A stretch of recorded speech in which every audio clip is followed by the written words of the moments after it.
Hi, BookTube. It's Gina. Happy Monday. How are you? I'm doing well. I had a nice, relaxing weekend, got some chores done, did a little book shopping, met my friend Sandy for lunch. And yeah, it was really nice weekend, but we are back to Monday. I'm back at work. I work from home, so I can't complain, and I can complain, and I do complain, but it's a pretty good job.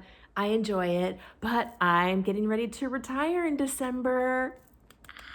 Can't wait. So I'll tell you more about that as it gets closer, but I'm so excited. I plan to do more of everything that I'm currently doing now. More reading, more booktubing, more cooking. My house needs a little more cleaning, but I don't think I will be bored for a moment when I'm retired. So I'm very excited about that. But I wanted to talk to you today about my poor October TBR because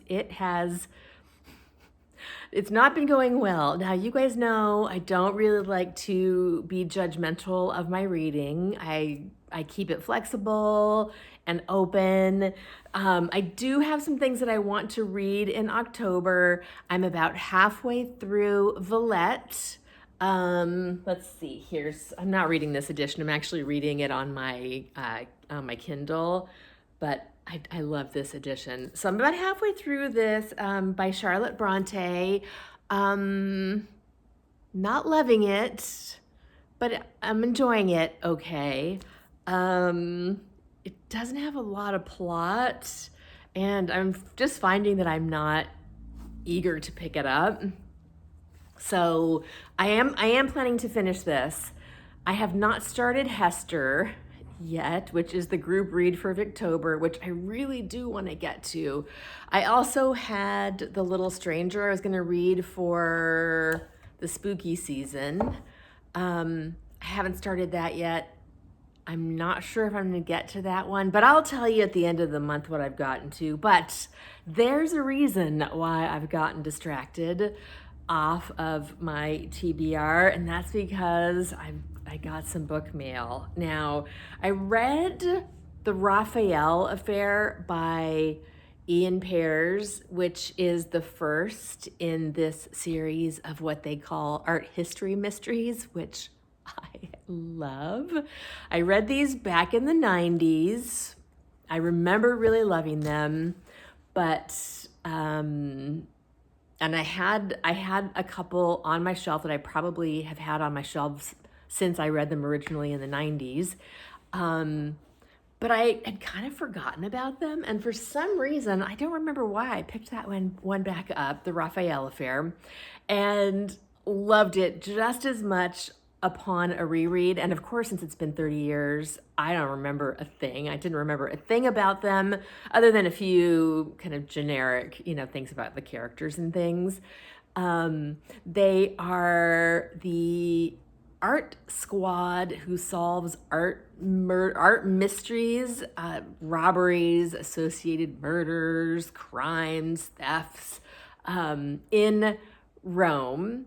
And oh my gosh, I love that they are set in Italy because I did a trip to Italy in 2017 for my 50th birthday and just absolutely loved it. So the first one's set in Rome.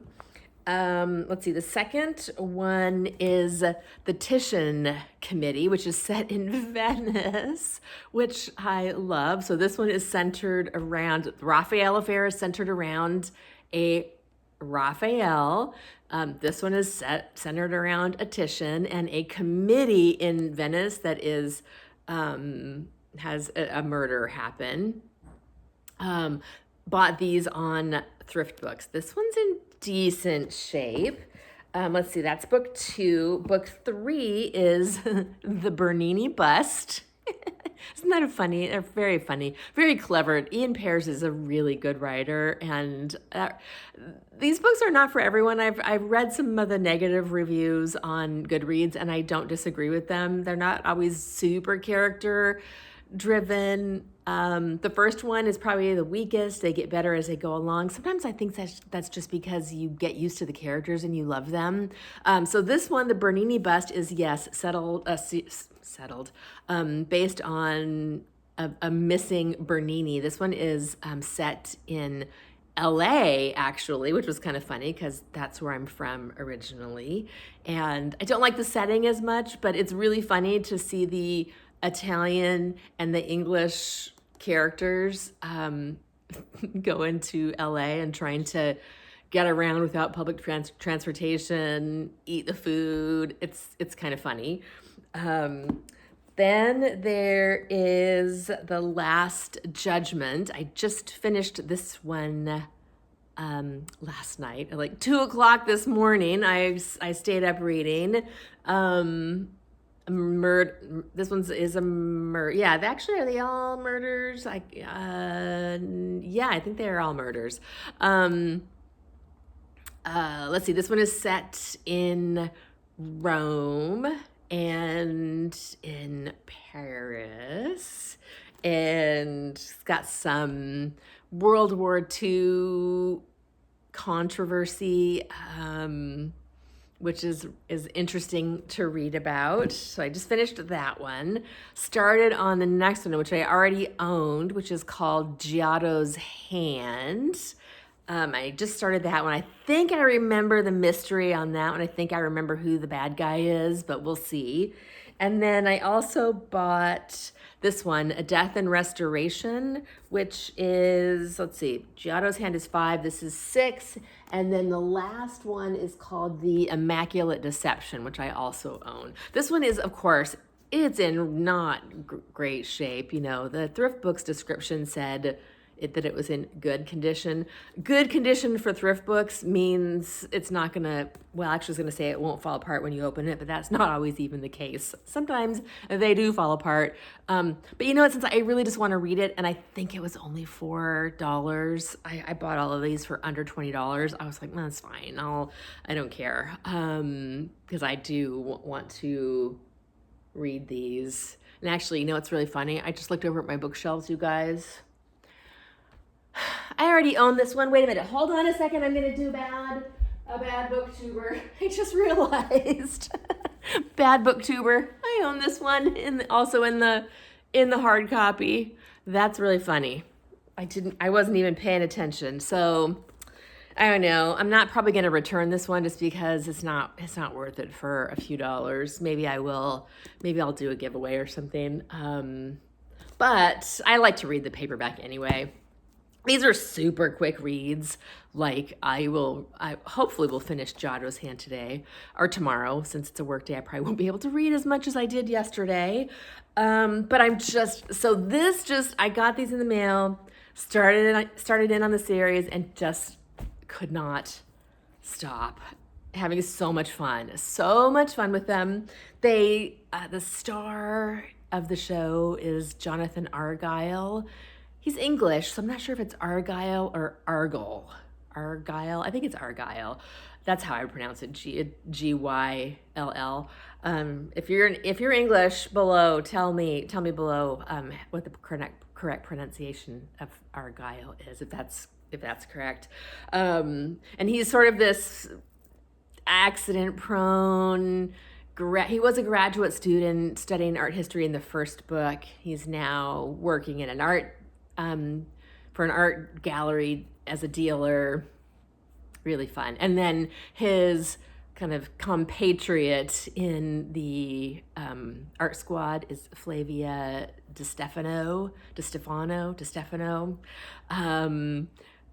who is, of course, a beautiful young Italian woman who solves the mysteries. And they're called the Jonathan Argyll series, but really Flavia is the star of the show. So I'm not sure why they're not called the Flavia mysteries, but whatever.